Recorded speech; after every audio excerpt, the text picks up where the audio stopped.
नशा पिला के गिराना तो सबको आता है, मजा तो तब है कि गिरते को थाम ले सब।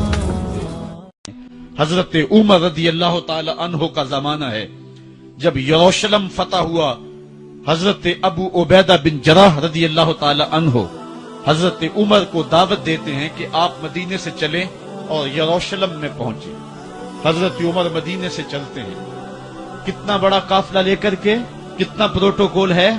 हजरत उमर अकेले और साथ एक गुलाम और ऊंट भी एक, बारी बारी सवार होते हैं। कभी गुलाम सवार होता है, कभी उमर सवार होता है। हुक्मरान तो वो थे लोगों की दहलीज पे अमन देने वाले, लोगों की चौखट पे जो है वो नूर बांटने वाले। आज के हुक्मरानों ने तुम्हें रमजानुल मुबारक के अंदर लोड शेडिंग का पैकेज दिया है और आज बच्चे भी तड़प रहे हैं और जवान भी सिसक रहे हैं। और माह सियाम में जिन अजियतों में कौम को मुब्तला कर दिया है वो किसी से मख्फी नहीं है।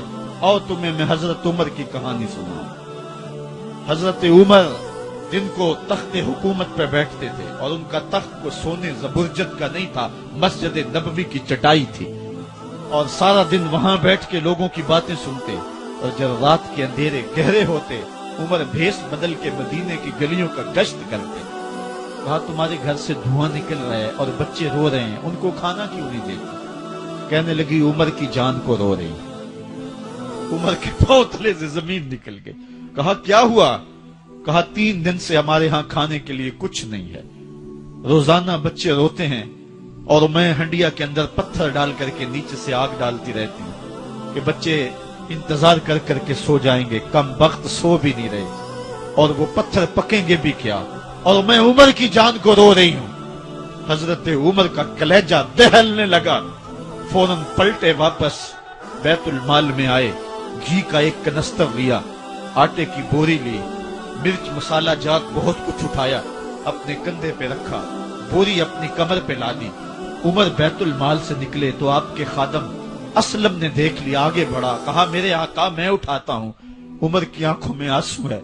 कहा असलम कयामत के दिन मेरा बोझ उठा लोगे? कहा कयामत के दिन तो अपना अपना बोझ उठाना पड़ेगा। कहा उमर को आज अपना ही उठाने दो। हजरत उमर वो घी का कनस्तर और वो आटे की बोरी सर पे उठाए हैं और उस खातून के घर जाते हैं और दस्तक देते हैं। वो जब देखती है उसकी जान में जान आ जाती है। कहा जल्दी जल्दी आटा गूंदो और उमर सब्जी काटने लग जाते हैं। हजरत उमर रदी अल्लाह ताला अन्हो सब्जी तैयार कर देते, उधर आटा गूंद जाता है और फिर ऊपर चूल्हा रखा जाता है, चूल्हे के अंदर आग रखी जाती है, वो खाना पकाने लगती है, आग बुझती है। तारीख ने लिखा है आग बुझने लगती है, उमर झुक करके फूंके मारता है। उमर झुक झुक के फूंके मारता है। खाना पक गया और बच्चों के सामने खाना रख दिया, बच्चे खा रहे हैं। अब बच्चे रो रो के निढाल हो चुके थे। हजरत उमर अपने हाथों को और अपने घुटनों को और अपने पांव को जमीन पे लगा के, जिस तरह बकरी का बच्चा चलता है वेड़े के अंदर, कभी इधर चलते हैं कभी इधर चलते हैं, ताकि बच्चे मुझे देख के खुश हों और दिल में कहते उमर जितना रुलाया है अब इतना हंसाना भी पड़ेगा। तो कभी उमर अमीरुल मोमिनीन, ये मैं किसी आज के जो है वो लोगों के वोटों पे मुंतखब होने वाले हुक्मरान की कहानी नहीं सुना रहा, मैं उस उमर की कहानी सुना रहा हूं जो 23 लाख मुरब्बा मील का हुक्मरान है, आधी दुनिया का बादशाह है। हजरत उमर जो है जिस तरह बकरी का बच्चा चलता है इस तरह अपने हाथ और अपने घुटने जमीन पे टेक करके जो है वो इस तरह चलते हैं। बच्चे उमर को देख के मुस्कुराते हैं। जब बच्चे मुस्कुराने लगे तो हजरत उमर ने उस खातून से कहा बुढ़िया उमर को माफ कर दे। उसने कहा तू इतनी हमदर्दी क्यों करता है?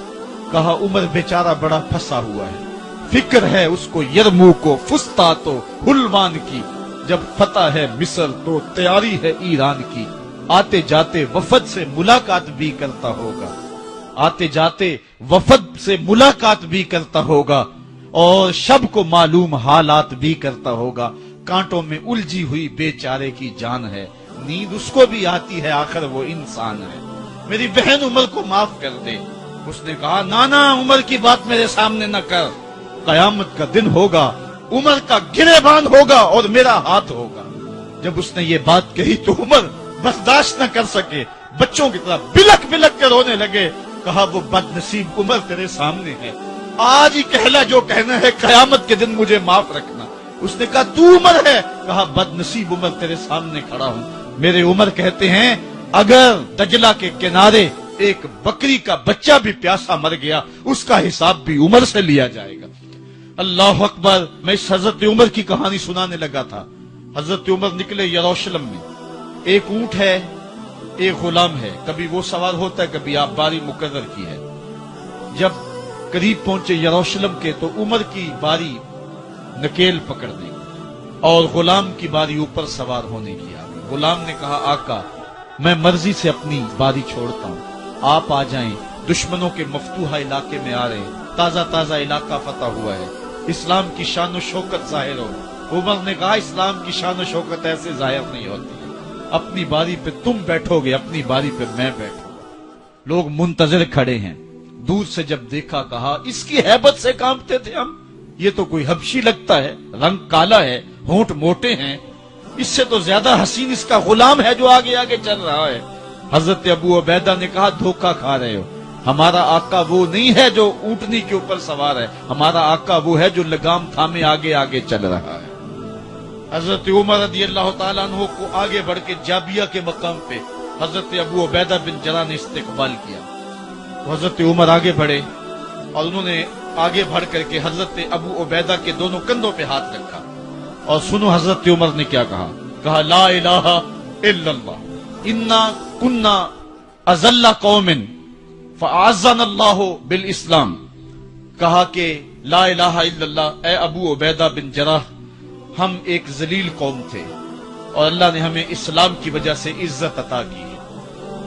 اور میں تمہیں ایک تاریخ ساز بات کہنے لگا ہوں, اور وہ یہ ہے کہ جب تک ہم اس عزت والے اسلام کے دامن کو تھامے رہیں گے ہماری عزت قائم رہے گی, اور جب اسلام کے علاوہ کسی اور جگہ سے عزت ڈھونڈیں گے تو رسوا کر کے رکھ دیے جائیں گے. یہ ہے وہ خلاصہ جو حضرت عمر نے امتوں کے عروج و زوال کا بیان کیا ہے.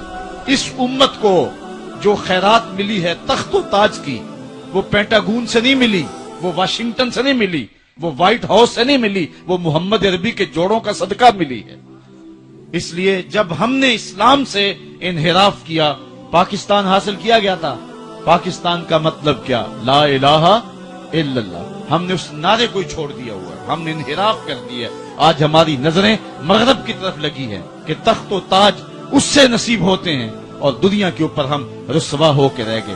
ہماری پستی, ہماری زبوحالی, ہماری ذلت کا سبب یہ ہے کہ جس جگہ سے ہمیں عزت ملی تھی ہم نے وہ مرکز ہی چھوڑ دیا ہے. اس مرکز حیات کو, اس مرکز زندگی کو, اس مرکز عزت کو ہم نے چھوڑ دیا ہے, اور دنیا کے اوپر ہم رسوا ہو رہے ہیں.